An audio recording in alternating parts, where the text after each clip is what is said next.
Newton first law में हमने ये पढ़ा था कि एक ऑब्जेक्ट अगर रेस्ट में है तो वो रेस्ट में ही रहता है अगर उस पर कोई फोर्स एक्ट ना करे, या फिर एक ऑब्जेक्ट अगर यूनिफॉर्म वेलोसिटी से मूव कर रहा है तो वो यूनिफॉर्म वेलोसिटी से मूव करता रहता है अगर उस पर कोई फोर्स एक्ट करके हम उसको स्टॉप ना करें। इसी तरह से कुछ एग्जाम्पल डिस्कस करते हैं। एक बुक अगर टेबल पर रखी है तो यहाँ पर बुक अपने वेट की वजह से डाउनवर्ड फोर्स एक्सर्ट कर रही है, लेकिन टेबल की जो रिएक्शन फोर्स है उसने उसको अपवर्ड उठाया हुआ है। तो ये बुक मूव नहीं कर रही, तो ये बुक रेस्ट में है। तो हम कह सकते हैं कि ये बुक इक्विलिब्रियम में है। सिमिलरली एक एप्पल को अगर आपने स्ट्रिंग से हैंग कर दिया है तो अब यहाँ पर एप्पल भी वेट की वजह से डाउनवर्ड फोर्स एक्ट कर रहा है, लेकिन उस स्ट्रिंग में जो टेंशन है वो अपवर्ड एक्ट कर रही है। तो यहाँ पर भी ये दोनों फोर्सेस बैलेंस हो चुकी हैं, इक्वल हो चुकी हैं, तो हम कह सकते हैं कि ये भी एप्पल रेस्ट में है, ये मूव नहीं कर रहा, तो ये भी इक्विलिब्रियम में है। सिमिलरली अगर एक गाड़ी यूनिफॉर्म वेलोसिटी से मूव कर रही है एक लेवल रोड पर, तो यहाँ पर भी हम कहेंगे कि इस पर कोई फोर्स अगर एक्ट नहीं कर रही तो ये भी इसी सेम वेलोसिटी से मूव करती रहेगी, तो हम कह सकते हैं कि ये भी इक्विलिब्रियम में है।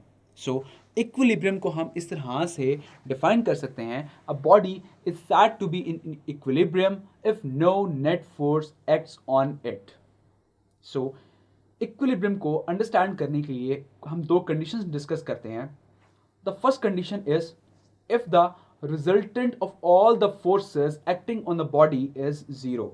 मीन्स कि एक बॉडी पर नंबर ऑफ फोर्सेस एक्ट कर रही हैं और वो सब फोर्सेस को अगर हम सम करें तो उनका जो रिजल्टेंट है अगर वो जीरो आ जाएगा तो हम कहेंगे कि वहां पर फर्स्ट कंडीशन जो है वो सेटिस्फाई हो चुकी है और वो बॉडी इक्विलिब्रियम में है।